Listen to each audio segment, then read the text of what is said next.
جب چھوٹے تھے تو واقعہ کربلا کے بارے میں جان کر حیرت ہوتی تھی۔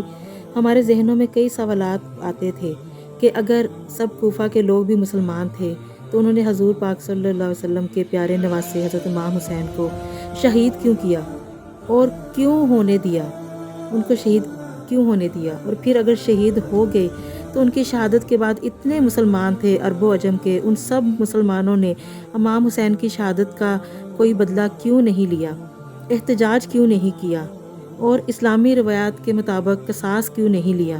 لیکن آج حالات نے سب واضح کر دیا، 2 اور 2 4 کی طرح سب واضح ہو گیا۔ آج فلسطین کے مسلمانوں کی حالت دیکھ کر، ان کے حالات ان کو بے یار و مددگار دیکھ کر سب سمجھ آ گیا۔ بالکل ایسے ہی وہ سب بھی اپنے اپنے حکمرانوں، ملکوں اور مجبوریوں میں جکڑے ہوئے تھے۔ جیسے آج کے دور میں دنیا کے کسی بھی خطے پر، چاہے وہ کشمیر و ہندوستان کے مسلمان ہوں یا شام و عراق کے بے بس مسلمان، اور چاہے فلسطین کے مسلمانوں پر ظلم و ستم کا بازار گرم کیا ہو، کوئی ان کے لیے کچھ بھی نہیں کر سکتا سوائے افسوس کے، حالانکہ مسلمان کفار سے کہیں زیادہ ہیں۔ وہ بھی ایسے ہی بے بس ہوں گے۔ اگر حکومتی سطح پر اجازت ملے تو صرف افواج پاکستان ہی کافی ہے اللہ کے حکم سے اسرائیل کا منہ توڑنے کے لیے۔ اگر پاکستان کی فوج بیت اللہ کی جنگ لڑ سکتی ہے تو بیت المقدس کی کیوں نہیں؟ بلکہ پاکستانی قوم جو اپنی فوج کے شانہ بشانہ ان کے ساتھ کھڑی ہو جاتی ہے، یہ بھی کسی صورت پیچھے رہ جانے والوں میں سے نہیں ہوں گی۔ بس جس طرح پاکستانی فوج اور عوام بے بسی سے اپنی حکومت کا منہ دیکھ رہے ہیں، اسی طرح کربلا میں کوفے والے بھی بس منہ ہی دیکھتے رہے ہوں گے۔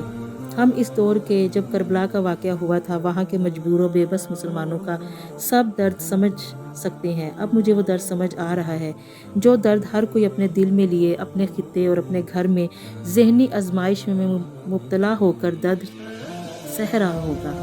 وہ درد اپنے ذہنوں میں، اپنے دلوں میں جس طرح سہ رہا ہوگا، وہ درد مجھے آج محسوس ہو رہا ہے۔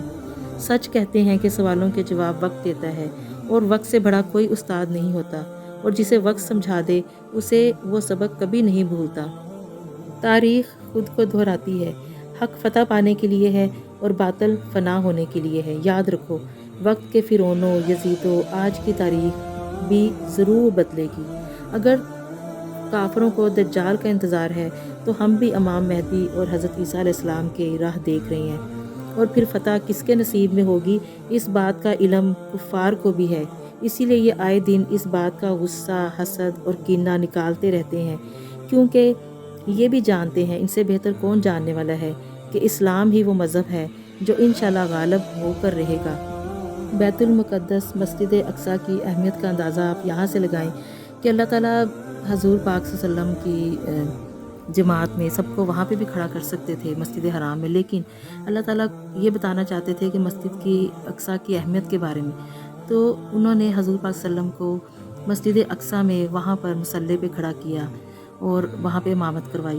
حضور پاک صلی اللہ علیہ وسلم کی حدیث ہے کہ تم میں سے کوئی بھی اگر کوئی استطاعت رکھتا ہے تو مسجد اقصیٰ کی طرف ضرور جائے اور وہاں پر جا کر 2 نفل ضرور ادا کرے۔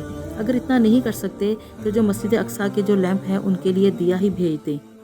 مسجد اقصیٰ کی کتنی اہمیت ہے، کتنی اس کی وہاں کی فضیلتیں اور برکات ہیں، تو آج وہ جن حالات سے 2 4 ہے، ہم صرف 2 دن خبریں سن لیں، یہ نیوز ہم سن لیں تو ہمیں ڈپریشن ہو جاتا ہے، ہم ڈپریشن میں چل جاتے ہیں کہ کیسی نیوز چل رہی ہیں، اور وہ 70 سال سے ایسے حالات سے گزر رہے ہیں، ان حالات کا مقابلہ کر رہے ہیں۔ حضور پاک صلی اللہ علیہ وسلم نے فرمایا تھا ایک دفعہ اپنے صحابہ کرام سے کہ کفار ایک وقت ایسا آئے گا کہ کفار تم پر ایسے ٹوٹ پڑیں گے جیسے بھوکا دسترخوان پر۔